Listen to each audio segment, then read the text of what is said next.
You're listening to the Packernet Podcast Network.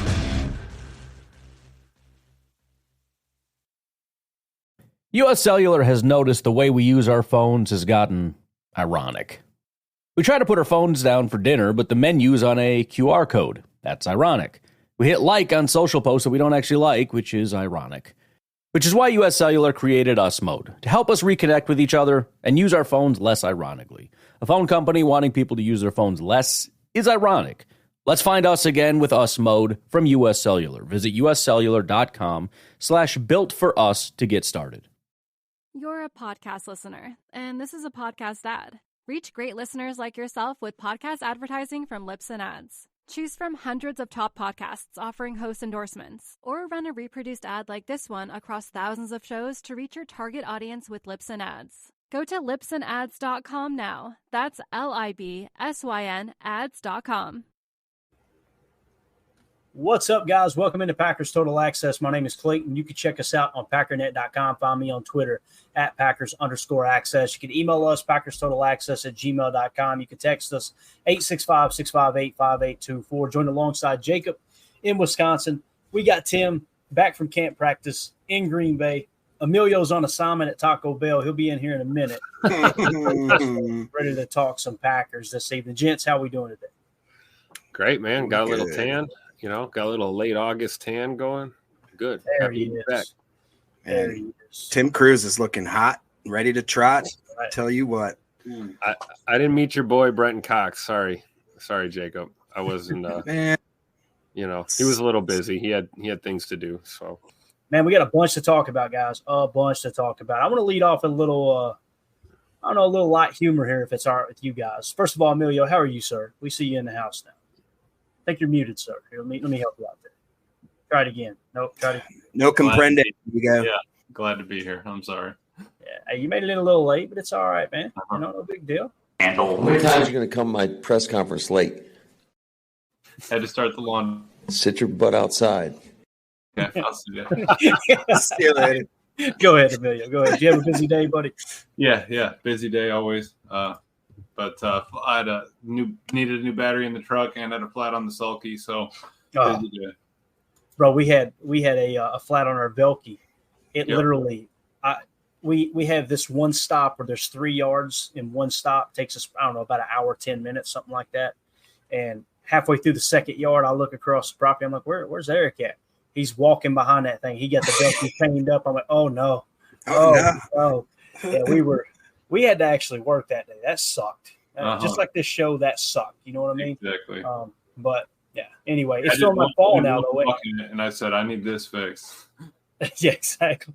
Hey, it's feeling like fall down here now, isn't it, though, man? Less humidity. Nice. Mm-hmm. So it's good in there. Yeah, I'm excited about it, man. I know you're a little bit warmer down there around the Knoxville area than we are up here in Northeast Tennessee, but it's getting there, man. It's getting nice for sure. I want to give a shout out to the chat real quick, man. It was absolutely lit up when we hopped in here. Omer in the house. We got United Bates, Dennis Shook, everybody following in. Good to see everyone. Hope y'all had an awesome day. M. Smitty in the house. Michael Redden, Greg in the house.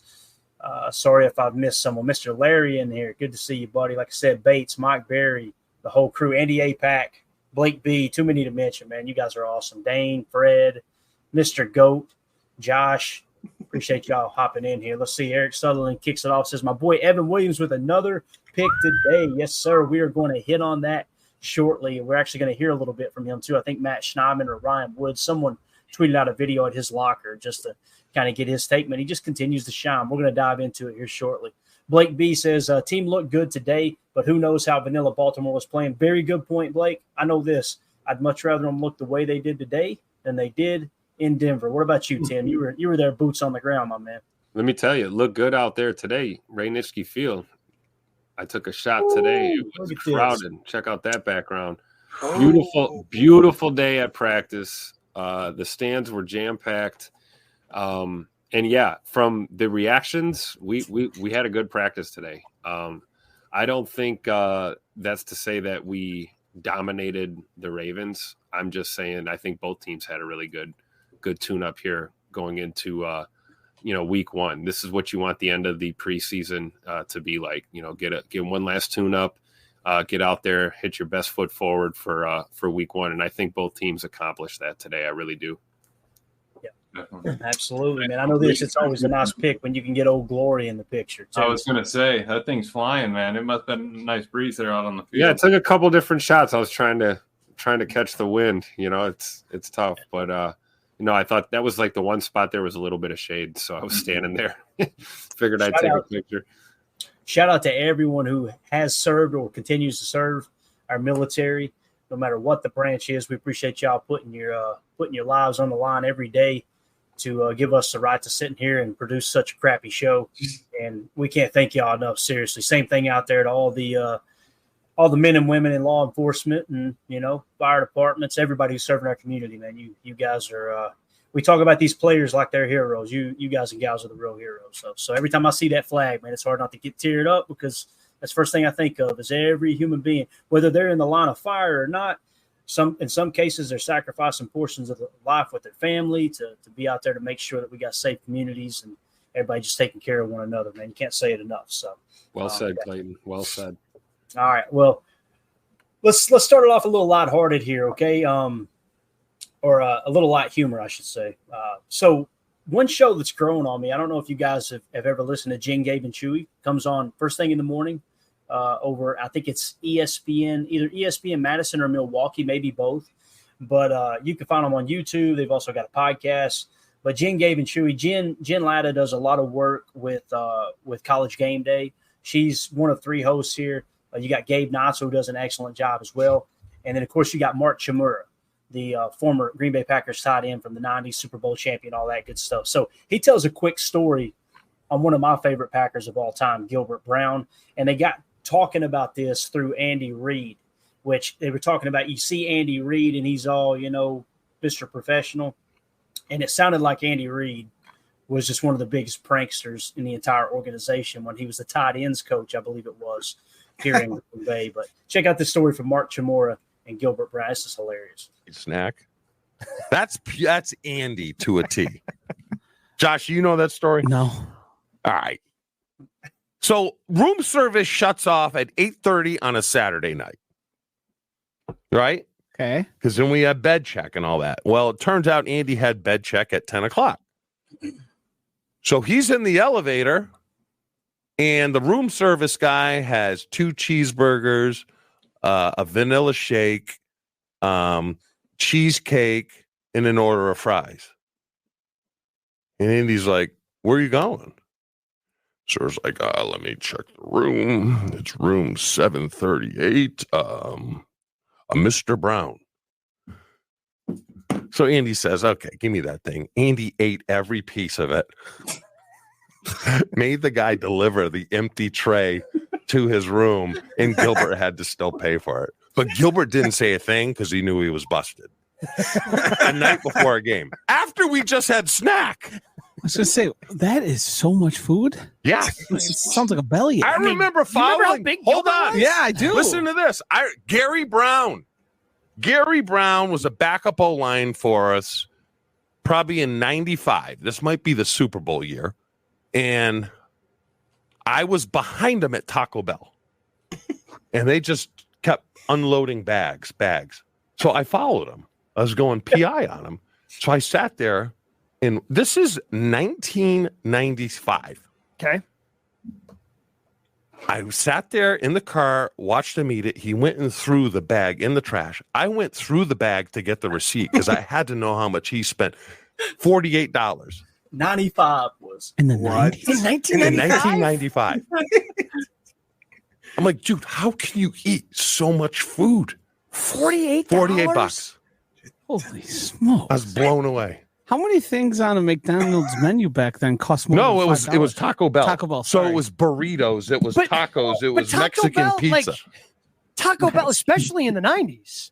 Like, Taco Bell was even cheaper than I think Burger King, McDonald's, all of I couldn't eat $48 is getting you a franchise at Taco Bell in the 90s. Yes. I couldn't eat $48 Taco Bell today with prices very much more expensive. Yeah. I don't think I could do it. No. It's a lot of food. No. Great story. I was blown away. $48. I love how you followed him Yeah. and then went through the trash to see what the receipt was. Yeah. Unbelievable from the big guy. Guys, I'm telling I bet that was a awesome crew right there, man. Could you imagine being in that locker room and those road trips, especially? How about Andy Reid stealing the dude's food? That's actually hilarious. So it's just like the commercial, right? Yeah. Let me get some of them nuggies. exactly right. I just thought that was cool, man. And I don't know. I don't know how other people feel, but yeah, surprised Andy didn't ask for some chicken nuggies, Blake B says. I don't know how anybody else feels, but when a former player, I don't care if they played one quarter in the NFL, when they open their mouth, I'm zipping it. I want to hear everything they got to say, man, whether it's those kind of stories or X's and O's or whatever. I truly don't understand the podcasters that think, well, just because you're a former player doesn't mean you know everything. Whatever. He knows more than you, But Chmura is really growing on me on that radio show. It's pretty cool. So, anyways, let's jump into. Man, we got a lot marked here. We got the chat is crazy. They're going nuts, man. Let's hit it. Drew D says we'll get to see you guys laughing at the Bears and Caleb Williams live. So I'm assuming they're playing here in a second. I forgot. Right? Yeah, they're about to snap at 7:20. I don't know if the starters are playing, but that'd be cool. Let me be all unprofessional and get it cranked up on the old telly right here. You know what I'm saying? Let's do it. And that was a big talking point last week. And I don't want to spend a whole lot of time on other players that don't play for Green Bay, but everybody was just blowing up on Twitter like Caleb Williams looks unbelievable. And I went and looked at, immediately I'm on the road. I look at the box score. I'm like, he was like 6 for 13. What the hell are they talking about? And then you see him to throw across body. It's like, oh, yeah, he can do that. And that's amazing. But it's like, what else happened? Michael Lombardi pointed out, first 3 drives, 3 and out, 3 and out, 3 and out against the backups for the Cincinnati Bengals. And it's like, why are we not mentioning that? What is going on right now? Right? The Bears still suck. The Bears still suck. So true. I had to play it twice. Put it on loop, baby. So, and listen, I think Caleb Williams has a shot to be a great quarterback, but let's if you see it, you got to say it. Let's don't try to make up these war stories like he's out there. You know what I mean? And then after the game, of course, in Hard Knocks, they said the comms went out the first 2 drives. So that was the problem. It's like, okay, we're already making excuses. Right. Got it. Makes sense. Okay. So anyway, we'll turn it on in the background here for sure. Omer says Lamar was running for his life all day, and our quarterbacks never got a touch. Careful, you can't word it like that, right, Clayton? You're going to get called out online if you word it like that. See Matt Schneidman and old boy going at it? Hyperbolic. Oh, my God, it's hilarious. So for those of you who don't know, Matt Schneidman tweeted it very much like Omer just said it, right? And evidently one of the beat writers for the Baltimore Ravens went at Matt Schneidman and basically said, in a nutshell, you guys are just talking about all the positive stuff for the Packers is essentially what he said. Now, I'm pretty sure he came to his senses because he ended up deleting that tweet. But before he did, Matt Schneidman was able to quote tweet it and put that sucker on blast. But just while Sit your butt outside. we were worried about fights today, and the only fights we got is between beat reporters. Which I think they should put the gloves on. Put the gloves on, charge $10 a head. You know what I mean, Emilio? Yeah, Put them out there on Oneida Street. Shut it down. Roll out some beer and let them duke it out, man. I'd pay to see that. You know what I'm saying? So, anyways, Lamar was running for his life, no doubt about it. AFAM in the chat says, who put the super glue on Lamar's bike pedal? Did y'all see that where he took a spill? Tim, did you get to see that live or no? No, I wasn't over there. I was actually directly across Oneida Street. He walked past us just after that. We actually saw Lamar walk into practice this morning. It's kind of cool. But no, you know what? I will say this in his defense. It is extremely difficult to pedal a bike with cleats on. Like your cleats kind of get locked into that pedal. So, and I think he was trying to avoid hitting dodging little kids. Yeah. Yeah. Is that that's what you were talking about on the podcast earlier? You never see a Packer do that though. The Packers understand how this works. So, you got to give Lamar a little latitude, it's his first time. So, yeah, that's what we were talking about, Emilio. He kind of had a little wobble on the bike, and I wasn't making fun of Lamar. I was just like, oh boy, I bet they were scared to death. Like, can you imagine?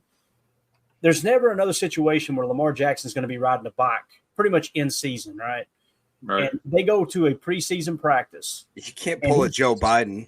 he takes a spill on a bike and tears an Achilles or something. Could you imagine? Oh my God. So, it would probably sound like pressure. That's what I said. You can't pull a Joe Biden. Remember when he came up talking to the press and he just came to a stop and slowly tipped over. he just, I mean, literally, complete stop and go. I mean, it happens to me, but I'm top heavy, man. I got this tadpole head. You know what I'm saying? But anyway, yeah, so we seen the Lamar slip there. Let's see. Drew D says, did you guys see the Eagles traded for wide receiver Jahan Dotson today? Thought it was interesting given they are our week 1 opponent. Yeah, that is interesting, Drew. Dude, they got a stacked wide receiver room now. Yeah. It's A.J. Brown, Devontae Smith, and Jahan Dotson. Wasn't he on the Commanders? He was on the Commanders. Good for him getting out of that place, right? Well, I would have thought. I was surprised by that because they got Jaden now and they got Terry McLaurin. So they had a 2-headed monster, and now they've got, not that great. It's weird. Yeah. Looks like everybody, Omer, Fred McFarley, Greg Rice, everybody's Gravedigger fans for sure, man. He was something else for sure. Carly Ray in the chat says, Clayton, can you mention that we have one more spot open on the Patreon Fantasy League? We just did, Carly. How about that? You heard it from a fan right here. So anyone who's interested in joining our fantasy league, we got one more spot left. And I'm going to say this. If nobody snatches it up, your boy's going to jump in there, and I'm going to get somebody to manage it for me, all right? So I'd rather a fan take it. Exactly. I'd rather a fan jump in there and take it, but you just got to be a member of one of the 3 tiers in Patreon. And then, of course, when you enter the fantasy league, there's an entry fee, but there's pretty big payouts. I was looking at those payouts like, holy cow, that's cool. So it's just exclusive to our Patreon members for sure. So there you go. Might talk Jacob into joining too if nobody gets. I don't know. That might be my shadow GM there, and we'll see. Knucklehead Paul in the chat said the Gilbert Burger was fire at Burger King. Man, that thing's legendary. Did anybody else ever have one of those? What's legendary is the poster. Do you guys remember the poster? Yeah. With Gilbert holding it. You can actually find them. You can dig through online. Somebody's probably selling them for, a ridiculously inflated price now if they're out there. But my dad went to the Burger King in Hudson, Wisconsin. As some of you know, that's where I live. I'm right on the border. I could throw a football if I was more like Uncle Rico, right across the river to Minnesota. But we have a Burger King. My dad went there, asked for the Gilbert Burger, and they said that it was out of their market and that they wouldn't honor it. And my dad sat there until they made a Gilbert Burger for us. And then we cut it and so me and my brother and him could eat it. And my brother, I remember, cried because there's no way you can eat. His little hands couldn't do it. So it just fell all over me, starts crying. It was hilarious. Somebody right now is listening to the podcast. And would y'all please talk about the Packers, for God's sake? This is the Packers. Talk about something important. So all right, let's jump into it from today. First things first, I want to give a shout out to Rob Westerman. Friend of the program here, awesome dude over at GBP Daily. Really cool picture they got sent out here of Jordan Love high-fiving his daughter. Obviously, Rob holding his little girl there. It's just so cool, man. I don't know how anyone could root for another team in the National Football League. Just the Green Bay Packers. Just unbelievable. I may be a little biased, I understand, but shout out to Rob. That's an awesome picture there, man, for sure. So, Jordan, let's lead off with Jordan Love today. Ryan Wood tweeted this out, said Jordan Love today versus the Ravens, 18 of 30, 216 yards, 4 red zone touchdowns, only 1 interception. Jordan Love last week versus the Broncos was 15 of 26 for 102, 1 red zone touchdown and an interception. Good bounce back for QB1. I'm really, really excited. They actually talked with Jordan after the practice, and everybody's trying to get a hint, are you going to play or not in the upcoming preseason game? Here is what Jordan had to say earlier. Just a quick clip. See if we can catch anything as far as maybe a tip on whether or not they may or may not be playing the starters. Having the 2 joint practices helped a lot just to be able to see different defenses. And then, like I said, going against our defense all camp, we got a really good defense, so it helped a lot. But I definitely think I like where we're at offensively, and I think we're ready to go get the season started. Does that mean no preseason snaps Saturday? I don't know. We'll see. Matt hasn't decided yet on that one, but we'll see. All right, so Matt says still undecided. Shout out to Ryan Wood @by Ryan Wood on Twitter for sharing that video. How are we feeling now after this practice, guys? Would you guys rather them play Jordan Love or sit him for the preseason game coming up Saturday at noon? I know. I will be there, so I say play them. Play them all 4 quarters. Honestly, though, I don't think the same approach or taking the same approach they took in week 1 would be a bad look. He can go out and play a series maybe. You don't want to get stagnant. I'm sure these guys are all in rhythm and everything. It would be nice just for one last little tune-up to put the ones out there, at least a series or two, that at the most. I'm not saying let them play a whole half or anything, but I think it wouldn't hurt. I don't know. How do you guys feel? Be fine with the drive. What's that? I'd be fine with a drive. I mean, if I just don't want them to go in ice cold. Like, we're literally traveling to another country. You know what I mean? Like, we're traveling to South America basically. So down there next to the ice wall. Yeah. So I mean, I think that I wouldn't be opposed to him running a drive or two. Yeah. Yeah. I think it's a great point, man. I mean, think about it, Jacob. That's kind of tough, right? To not play ball for what? 4 weeks. It would be 4 weeks, right? Am I thinking right? Because he played preseason week 1. He didn't play last week. He doesn't play this week, and then he doesn't play the bye week either, right? So 4 weeks. Exactly. Yeah, that's crazy. So I was going to say that I'd play a series or two just because from the time of the end of the game to the start of the Eagles game would be too long, in my opinion. You know what I mean? Just because you've built up, like you said, the momentum, some of the chemistry. It seems like Love has really jumped up his game in the fact that it takes him less time to get warmed up. Like last season, it seemed it took him about 2 quarters before we really started seeing.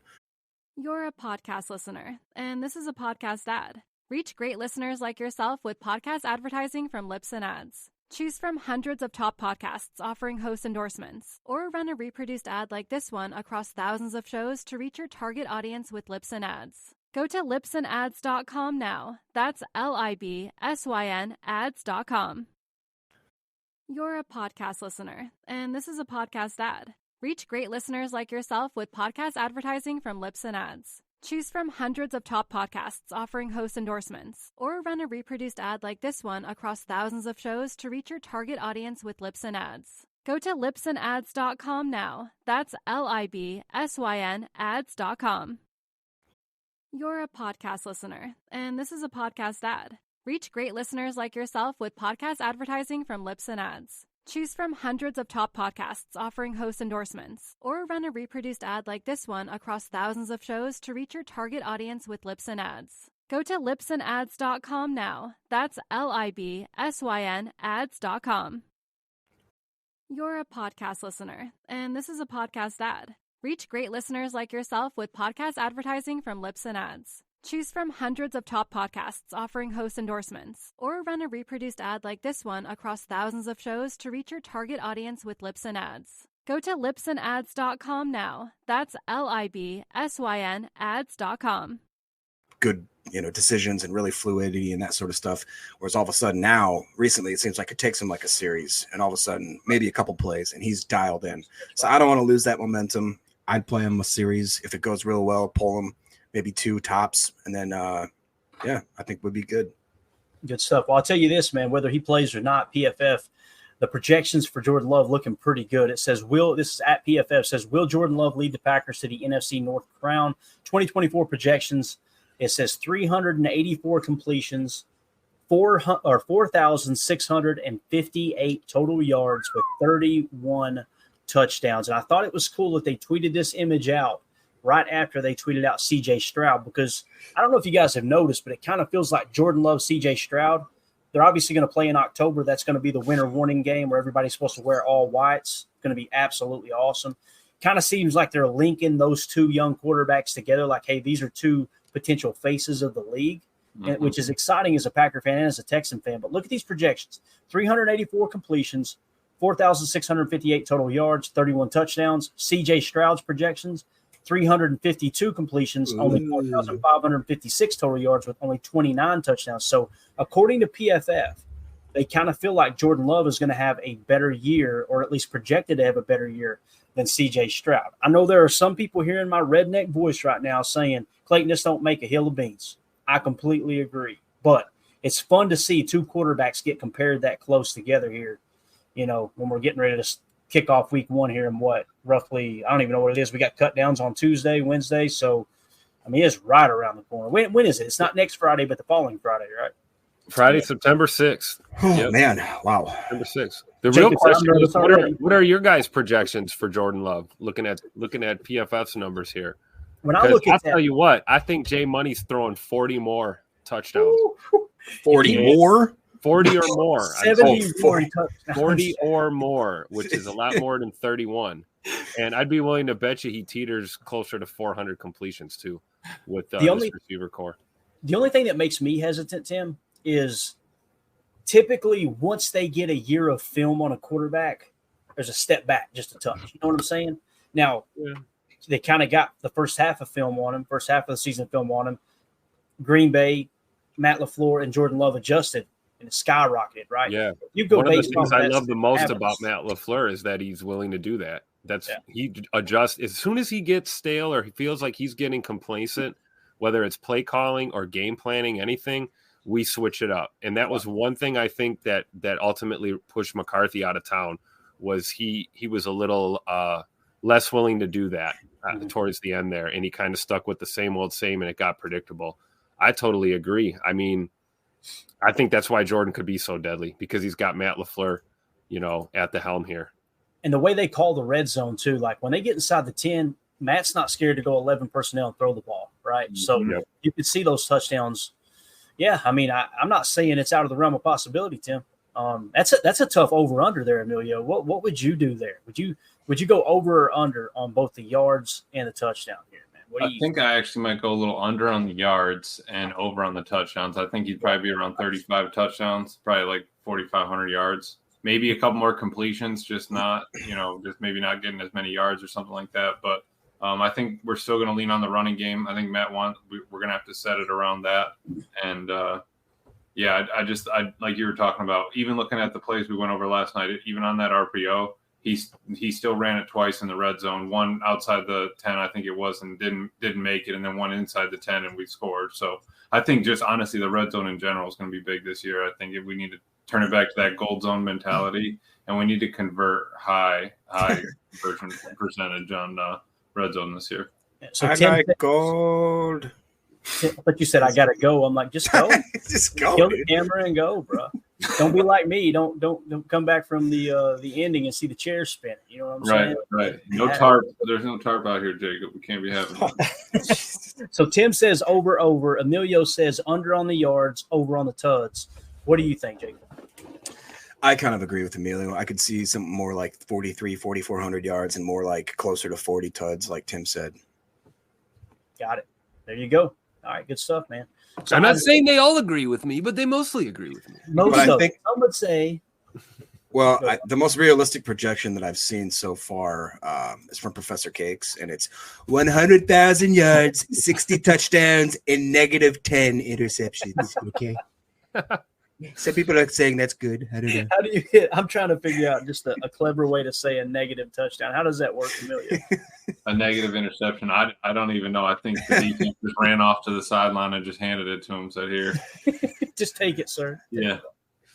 I love it, man. Love it. All right. There was a comment I want to get here to. Mr. Larry earlier said, "Hey, Tim, what's getting built to the east of Ray Nitschke Field? It looked like it's in the parking lot that is right next to the field. Any idea, Tim?" Yeah, I do. I'm aware. It is a 789 Armed Forces Drive just across the street from the Resch Center there. It's going to be another restaurant entertainment type of venue. They don't sponsor the show, so I won't say their name. But if they want to sponsor the show, maybe we'll shout them out. But yeah, it'll be one of the businesses that is already down there near Ray Nitschke Field is expanding. So that's their new property going in. And even Buster's rolling in there. I see you, Tim. It doesn't rhyme with Schmovel Schmoffus, does it? No, it doesn't. No, not that one, Clayton. Just making sure. Not my favorite hangout. No, not that. Yeah. United Bates says, don't believe Hurts has played yet in the preseason. They play same time as us on Saturday, so we shall see. I didn't realize that they haven't even played them. And that's odd because they did struggle down the stretch, if I remember correctly, last year, right? Oh, yeah. Did you all see the stat, too, that I don't remember who it was. Some, like, reputable either person or organization tweeted out, like, Jalen Hurts has went 200 or 302 consecutive passes in the off season in training camp without throwing an interception. This has never been done. And then like there was 150 comments. It was like, except for Aaron Rodgers during the regular season when he went blah, blah, blah, whatever his record was. And then finally today I saw it was like the streak is over. Jalen Hurts was intercepted in the joint practice, blah, blah, blah from someone. And I just thought, okay. I mean, don't get me wrong. That's still impressive if you don't throw any picks, but it's training camp, dude. I remember DJ talking about it on with Move the Sticks, but he was just kind of asking him like, what do you think about that? And I think we talked about it earlier. I would rather him take some chances. And I mean, even, I just doesn't look right, make a mistake here before we get into the actual season where all the mistakes start rolling out then. Yeah, definitely. Blake B in the chat said, is it Schmanduzzi's? Yep, there you go. Blake's on top of it. Not to be confused with it. Was it and what is it called, Tim? We'll just say it now. Yeah, just say Anduzzi's bar is expanding. Anduzzi's. They're an extension of the Oval Office. No, they're not. They're not, and they're definitely not sponsoring the show now. So it's fine. We don't want them anyway, Tim. What are you talking about? We don't need. We need your dirty money. Email PackersTotalAccess@gmail.com. Venmo us out. This is a Stadium View family here. We'll go with Stadium View. Shout out to Stadium View. Nice. Sponsor the show. Drew D in the chat says Brazil is going to be a home game for us. They already love us because of our colors. We can really solidify the Brazilian fandom if we show out week one. Could you imagine if we go down there for those Brazil fans and just, absolutely light it up? How cool would that be? Especially internationally. LaFleur's got something to prove too after that debacle there across the pond, right? When we went over and played at whatever the stadium was. What was it called? The Giants? Toppingham Palace or something crappy like Toppingham Palace. Oh, hello. Swing and a miss. Wasn't it? Hotspur or something? What was it called? Yeah. Oh, yeah. Something Emilio, like you're a big soccer guy. What's the name of that stadium? No, I was going to say the Frankfurt one, but that was in Germany. I don't know. We don't know what this show sucks. I think Jacob was closer with Toppingham. They played Stonehenge, I think, or something like that. Could you imagine a football game breaking out over at Stonehenge? How cool would that? Hey, right here. I was close. We were both close. Tottenham Hotspur. We were nowhere near. Half of it. Hello, Golden. Hello. Unbelievable. But yeah, no, Matt definitely needs to show out this year. I mean, he's going to travel a younger team than last time, right? That he traveled internationally. So he needs to make sure that they're ready mentally for something like this.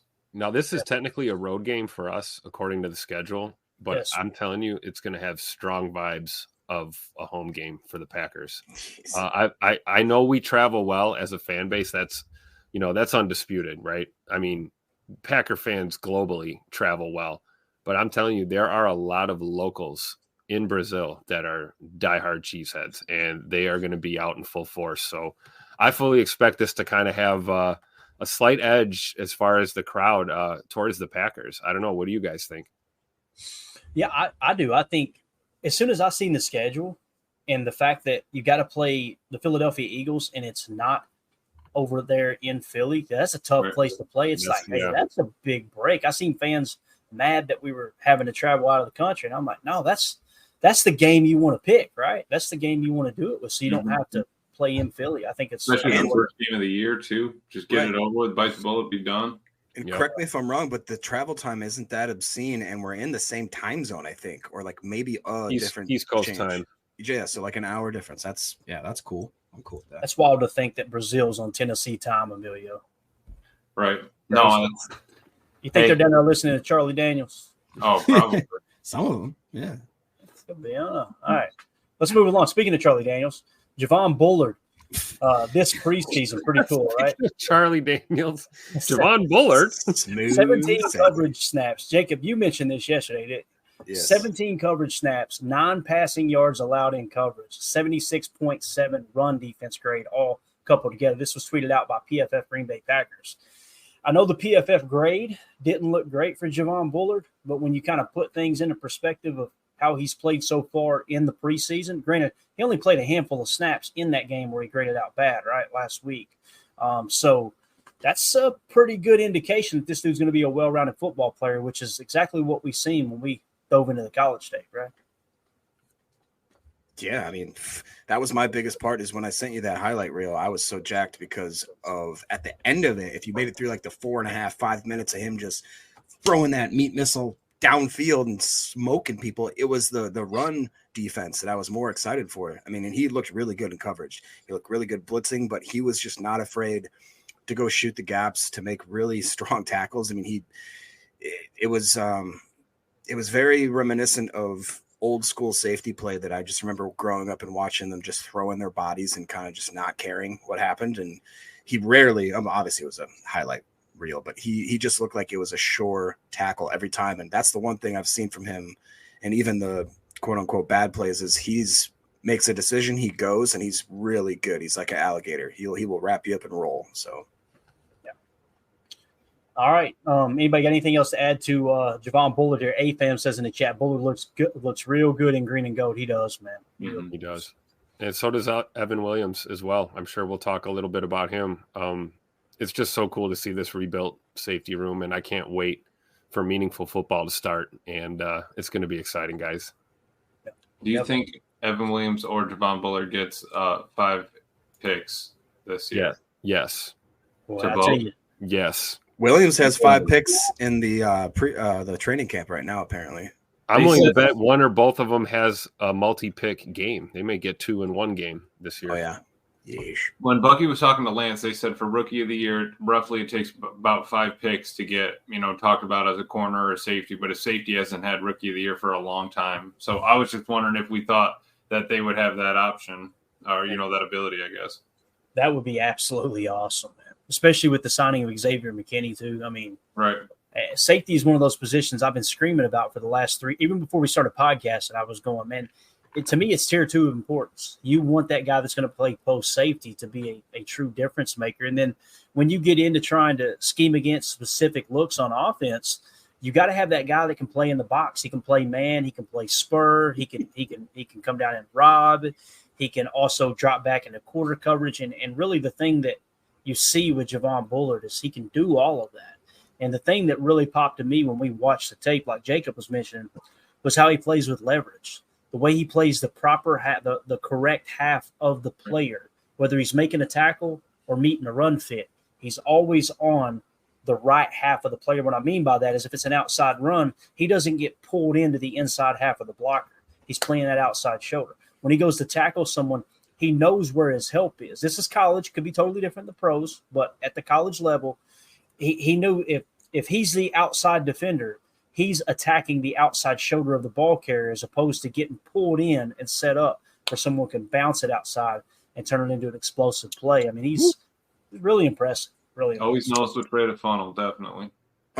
We do have some breaking news, Clayton, if you'd like me to share that with you. Let's hear it. Adam Scheffner is reporting, and actually I think I saw somebody mention it here in the chat, but Knucklehead Paul right here. Says Creed Humphrey, KC center getting big extension. Per Adam Scheffner, ESPN sources, Chiefs and Pro Bowl center Creed Humphrey reached an agreement on a 4-year, $72 million extension, including $50 million guaranteed. Humphrey now becomes the highest paid center in NFL history. Deal negotiated by Ken Sarnoff and the Andy Sims of One of One agency. That's a lot of money. And, it's something that we've been talking about for some time. And Amelia, I know we've had a lot of conversations about this. Like, I'm seeing center as tier 2 of importance. Like it's only behind left tackle, and the money lines up here, man. Like you said, Jacob, 4 years, $72 million, including $50 million guaranteed. I mean, that's wild. It's the only other person on the team that touches the ball every play. Like, that has to mean something. That's a good point. You know what I mean? I know this hurts Packer fans because this is the guy that we chose Josh Myers over, right? But I get it. I'm tired of mentioning it. You're tired of hearing it, but you got it. You see it. You got to say it. You. The money. Sometimes it's either hearing that or we got to hear about Kevin King instead of TJ Watt years ago, right? Those are the ones we can't let go. And another one too, wasn't it? Jordan Love, and who was the receiver? T. Higgins. Oh man, yeah, wasn't it? Why isn't nobody talking about that anymore? That's funny. Yeah, funny how we don't hear that anymore. So again, shout out to Creed Humphrey. Huge contract. Got the bag there. Hey, you want to kick some over our way, man? PackersTotalAccess@gmail.com. You know what I'm saying? I mean, we got room to pay all these receivers, right? So You know, there's absolutely good. That's the other thing too. Reason not to have that big salary at your center position. Yeah, but I'll tell you, if you said Clayton, would you like Creed Humphrey for that price? I'd say yes, sir. Yes, sir. I don't think it's any coincidence that the Kansas City Chiefs are continuing to have success, and they've got arguably the best center in the game now that Jason Kelsey's gone. And like we talked about 2 years ago, that Super Bowl matchup, it was Creed Humphrey versus Jason Kelsey. And I tried to point that out the whole offseason because it's like it is that important, like Jacob said. Man, these guys, they're in most cases setting the protection. In some cases, the quarterback may not have time to set the protection, and the center can make some adjustments on the fly. Mm-hmm. When you got that guy that's a brainiac and he's got the physical tools to be a great center right there in the middle from a physical standpoint, man, it's huge. It's absolutely. He has to be like the captain of the whole line because he can relay a message left or right. You remember who that kind of epitomized to me was Matt Burke. Remember Matt Burke, the center for Harvard graduate, I believe, or Ivy League school graduate, built like a brick crap house.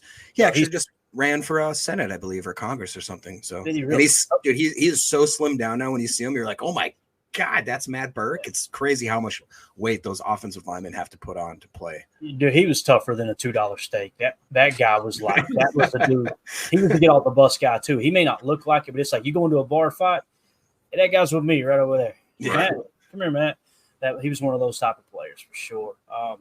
So he ran for Senate, you said. It's either I think it was Congress, actually. I believe he lost, but gotcha. I don't know. I'm not a doctor. I want to ask you which side he ran for, but we'll just leave it alone. But you said, don't you do it? Don't you, Jacob? I've told you. I got allergies, Clayton. It's all right. All right, another one too. Now listen, Kitano Ladapo getting a late start here, right, with the toe injury. Kitano Ladapo is playing fearlessly, is what the Green Bay Packers said. A couple quotes here. I think you had mentioned this one too, Jacob. Tim, I want to get your take. I don't know if you were able to see anything with Oladapo at practice, but some of the quotes here, it says, I think he's still trying to get his legs underneath him, but I'm excited about the player. He's shown consistent growth every time we go out and practice, both on defense and on teams, Coach LaFleur said on Kitano Ladapo. That's exciting because you got a little bit of depth now. You got Xavier McKinney, Javon Bullard. Behind Bullard, you got Evan Williams. Behind Xavier McKinney, you got Anthony Johnson Jr. And Kitano Ladapo can really focus on teams and then work himself, get caught up on the playbook, all that stuff that we talked about. Tim, how's he looked at practice? Have you noticed anything there? Trying to catch up because that's so true. You know, he's a little bit behind the eight ball compared to a lot of the other guys.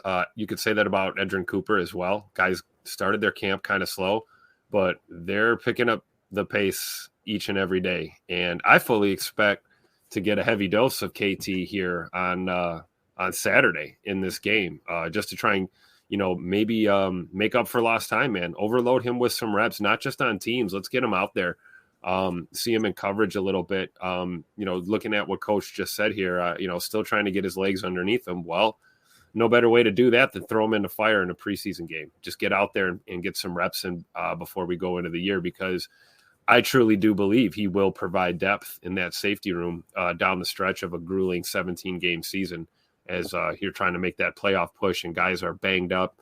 You're going to have guys that are going to miss a game here or there.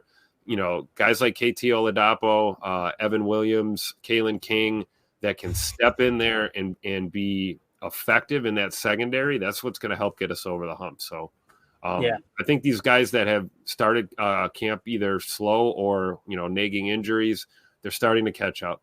They really are. Jordan Morgan would be another one to mention, who's kind of coming along slowly but surely here as well on the offensive side of the ball. So a lot to be excited about with these guys. Yeah, Emilio, something to think about here too. Like if for some reason Keyshawn Nixon gets a little banged up, right? Then you have to pull Bullard to the slot. If that is the play, Evan Williams goes to strong safety. All of a sudden, Kitano Ladapo's one snap away from getting in the game, right? Yep. So next man up has to be. And I mean, and if he shows out, he's going to be playing on teams, right? You know, we're going to want that speed. When I saw 27, you know, flashbacks of Patrick Taylor, man, but I'm ready to see what Oladapo can do and, you know, make a name for himself there. So I am excited, like Tim said. Hope he gets out a lot in this game. And yeah, I would even be fine with maybe he's a different maybe he's a better matchup when we're playing against the Cardinals, you know what I mean, versus their slot receiver or something like that. Played against them 3 times in college, something crazy down the line that I could see that happening. I would anticipate he takes a similar path like Anthony Johnson took last year. Kind of came in, needed to start in a pinch, played some football for us in his rookie year, and kind of progressed nicely and is kind of finding a role in this team. I think Oladapo is going to kind of just keep progressively growing and inserting himself into that lineup. Yeah, definitely. And Jake Shavink in the chat said Oladapo shouldn't come off the field Saturday. Get him in multiple spots.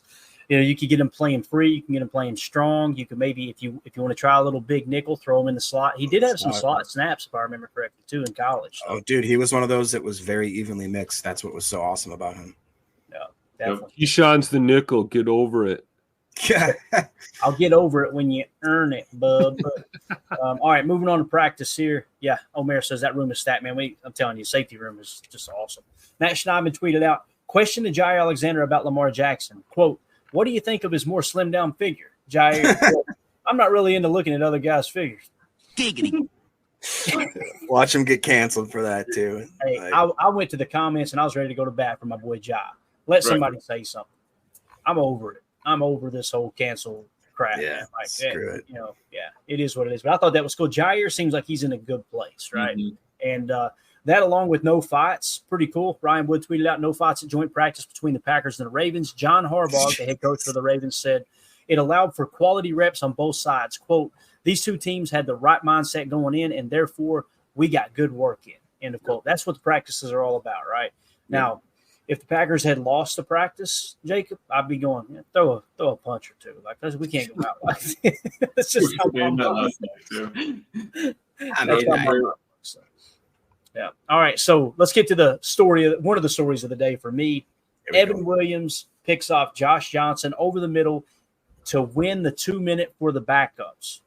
Rookie safety has 5 interceptions in camp. Packers flood the field and celebrate. That was per Matt Schneidman. That last part, that last sentence right there fires me the heck up. See Evan Williams kind of being a spark plug for this defense. And we've actually got a quick soundbite from him. I want to get your all's take on how we're feeling about Evan Williams to this point. It was Matt Schneidman that actually tweeted out this video of him at his locker. I just love his whole demeanor, man. He seems like he's got some of that innocence to him. Like when you're that young as a player, you don't know how good you are or could be. And he's just going out there and making plays. He just got a good spirit about him. Here was, like I said, this was via Matt Schneidman on Twitter earlier today. Here was Evan Williams at his locker. Yeah, I definitely feel pretty good. Pretty confident about my play.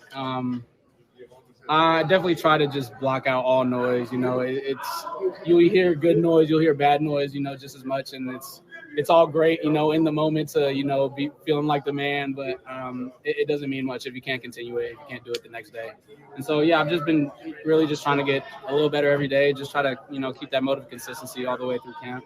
And, yeah, I feel good about my body of work up to this point, but at the same time, you always got to keep taking steps. If you're not getting better, you're getting worse. So, yeah, I feel good about it, but understanding that there's definitely different levels I could tap into and just going to. God, this dude's mature beyond his years, man. Cooler than a polar bear's toenails. That dude is cool, calm, collective. You can tell, like you said, Clayton, that youthful exuberance. It's almost like this kid doesn't even know how, like, the sky is the limit, high ceiling, right? But in the same sense, he conducts himself on that football field like a 10-year veteran. Like you don't really see him making these classic rookie mistakes like, hey, Rook, get over here, you're lined up wrong, or hey, your footing's wrong, or hey, like, not that they're not working on things in his game, but what I'm saying is he looks like a poised veteran out there for a rookie, which is exciting to see. And he's not the only one in this draft class that looks like that. So I'm fired up for this defense. Yeah, definitely. I don't know. Again, I think he's going to be one of those guys that emerges as a leader. I think he's going to push Javon Bullard. Javon Bullard's going to push him. Mm-hmm. I think it's a great thing. You throw Oladapo into the mix like we just talked about. It's just a really, really good spot to be in.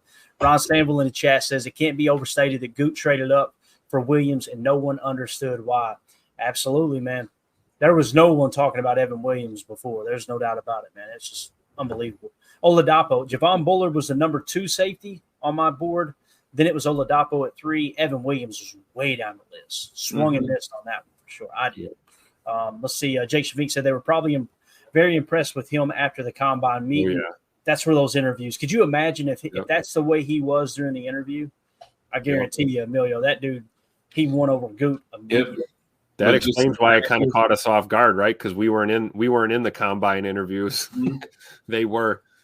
You can tell a lot by the way he carries himself and speaks, right? And if that attitude carries over to the football field and his work ethic, it's over, man. You got a gem. Absolutely, man. All right, so Jacob, you got anything else to add into Evan Williams here, man? Anything at all you want to hit on there before we move on? Well, just real quick, Bates wants us to know that he cannot wait to see him take one to the house, which I agree with. Coach Len says give Evan Williams the green dot. That's some high praise right there. And Shavink wants to let us know no one saw Evan Williams coming. He's saying that I think Shavink had some. Jake, where did you have him on your board, man? Ranked in the safeties. I'm eager to know. I do remember him. The point was he was on Jacob's board. He had him on the radar. He was on Jake's board. Yeah. I think the biggest thing too is that I thought of him when I watched his film. I didn't sit there and watch film. I watched basically the highlights, like a cheap, whatever. Just because I feel like there is something to be gained from watching highlights, because you can see, if it's worth nothing but diving, the best, only the best. Well, no, but diving deeper, like look at the attributes. This guy's a physical freak, or is he just in the right position at the right time to make a certain play? You know what I mean? Like the highlight consists of a quarterback rolling out to while he is already standing there and walks into his open arms kind of thing, or is it somebody that's doing stuff like we saw Javon Bullard doing, where he's dodging and shedding blocks before he makes like a shoestring tackle, diving, you know what I mean, kind of stuff. With Evan Williams, he looked really good at blitzing, like crazy good at blitzing. And it almost looked like that's only what he did because of the fact I watched a highlight reel. So I didn't give him the proper diagnosis to see what he actually did in coverage. And I think I don't want to speak for Clayton, but I know for a fact that I'm more surprised about how well he has been in the coverage game compared to where I thought he'd be a run thumper. I thought he'd be an absolute dynamic human meat missile off the whatever we want to blitz him from. But I had no idea that he would adapt to the NFL so fast in the coverage aspect. Is that fair to say, Clayton? Yeah, that was the big thing that stood out to me, was that's where it was lacking. There was when you turn on any highlight reel, any kind of tape you had on Evan Williams, you didn't see any like, man, that dude's a lockdown safety. Like he can cover the seam. He can do this. He can do that. Now they say that the year before, was he at Fresno? Am I thinking right? He was somewhere. Yeah. I don't know if it was Fresno, then Oregon, I thought, right? Yeah, Oregon State. Yeah, so the year the year before, they said his tape was phenomenal. I didn't watch that tape. I just watched the Oregon tape. Strip, you're talking about a fumble-causing machine. You're already seeing it in the preseason. The only question mark I had was pass coverage, and now he's checked that box. He was the 16th safety on my board, 16th. So I had him way down the list. Again, Jake, I'd like to know where you had him on your board. That'd be awesome to know, because I definitely didn't see it coming. I'll be the first to admit that for sure. All right, let's see what else we had here. One more thing. Let's wrap it up with the 2-minute drills. All right. Matt Schneidman said we just watched 6 2-minute drills. Packers offense, the starters, led to a Carlson 35-yarder to tie the game. All right. Packers offense number 2s, the backups, led to a Joseph 51-yard field goal to tie the game. The Packers offense number 3s led to a Carlson 51-yard field goal to tie the game. A what? Tim, we've been trying to tell you, pump the brakes on all this stuff. All right, we got to give Tim some oxygen, because I'm telling you, man, these victory laps he's going to be running. My man's going to be out. Wait till you see his extra point totals for camp. Oh Lord, have mercy. All right, so Packers defense 1s, starters. Tucker missed a 62-yarder to tie. 62-yarder is a tough one, even for arguably the best kicker in the game. But the fact that they did not allow the 1s to get that closer for a field goal is pretty freaking awesome. The Packers defense 2s, the backups, Evan Williams interception to end it. All right. And then the Packers D, the number 3s, forced the turnover on downs. Absolutely dominated the 2-minute drill. Pretty darn cool. Your all's take on that. We'll get ready to wrap this thing up. We're at the 52-minute mark, boys. It's crazy. Yeah, the fans were calling. They said, Blake B said, and this was pretty early in the episode, he says, when are we going to get to today's kicker discussion? Big trade today with Cade York. Hey, give the people what they want, and they want kicker talk. All right. How dare you? Well, what's your thought, Jacob? Is Carlson still on this team or what? I think that it's at the point now where it's definitely Carlson. I think the move they did with Hale, I was really honestly surprised about that. It goes to show that there had to be a lot of coach talk is still prevalent, because they said nothing but Kenneth Odumegwu was like, they talked about him like they were his little child, and they were like, and then they were like, throw him to the curb. Let's sign another kicker. The worst part is like the international. He's from Australia. Go back to Nigeria, Kenneth. Okay, that felt weird. So I think that's why, though. It's because of that international program, right? They saw an opportunity here to keep that, protected roster spot on that practice squad. They can stash this kicker as a contingency plan without affecting, the general roster. Right. Yeah. So that kind of feel like that was a business decision, and I'm sure Kenneth Odumegwu will end up somewhere with another team. Yeah, it felt like that kind of not tax fraud, but tax evasion, where you just file it under something maybe that was. Like, calm down here, sir. Just saying. Packer Fan Total Access does not condone or endorse any of the following statements made. I'm a business owner over here, like Jacob. What do we do? I'm just saying. Not that they listen, but comparing somebody. I always pay my taxes. You heard it from a fan right here. Go ahead, Jacob. You have the floor, sir. Go ahead. I've dug far enough. I'm good. Get the feds on us here real quick. Go ahead. I'm good. All right. Anything else, boys?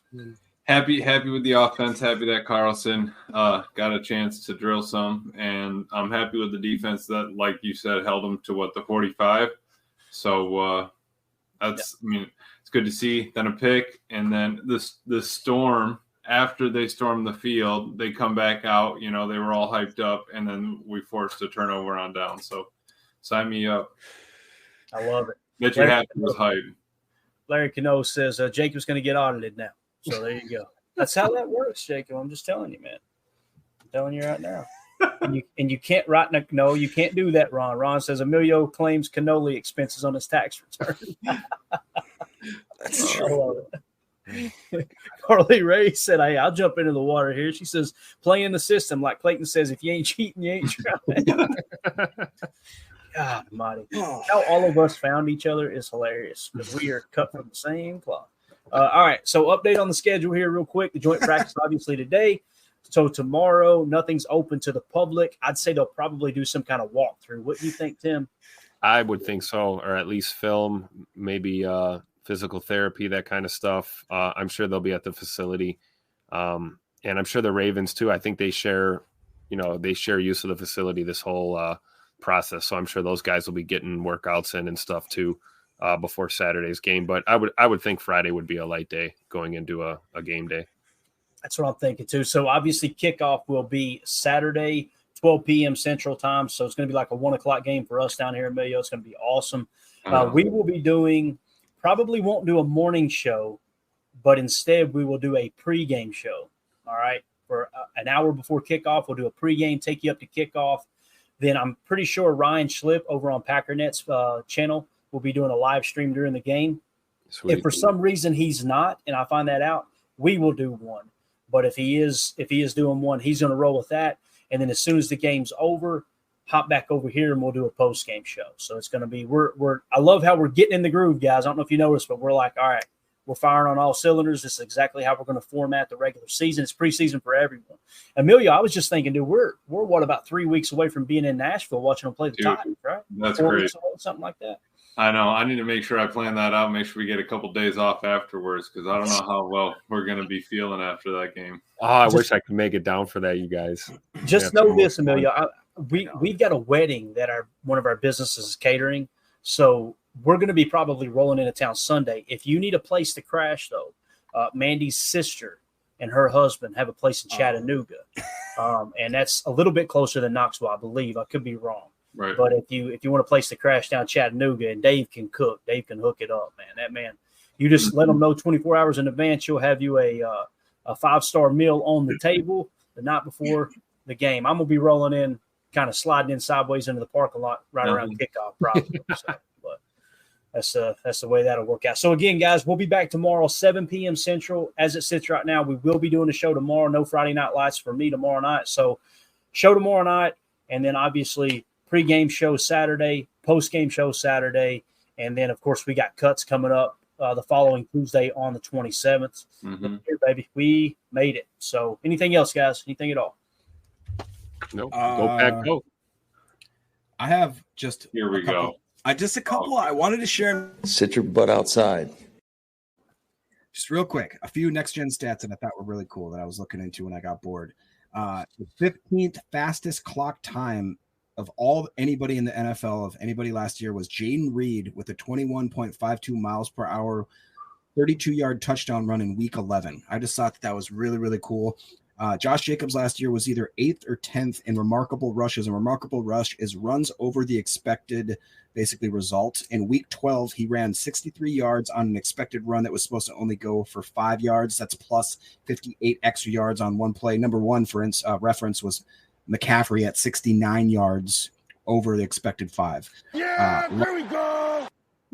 Love had the 17th shortest time to throw at 2.77 seconds in the pocket. The shortest time was Tua at 2.36. The longest was Justin Fields at 3.23. So I thought that was a happy medium there. And this one really surprised me. Wicks was tied for third with Jerry Jeudy for having the defenders give him the most cushion per play by a cornerback at 7.2 yards. You heard it from a fan right here. What I'm talking about, Jacob. But do you have Anders Carlson's extra points on it? He said you got Anders Carlson's his exit velocity off of his foot. That's what we need. It says here, Tim, you're fired. We're out, guys. Appreciate everybody hanging out with us. We will see you tomorrow, 7 p.m. Central, unless something changes. If something does change and we don't do a show, we'll blame Jacob. That's the way that works. Okay. Nice. For those of you listening on the pod, thank you for making us a part of your day. As always, let's go out and be the change we want to see in the world. Go Pack, go. Go Pack, go. I said it, Jacob.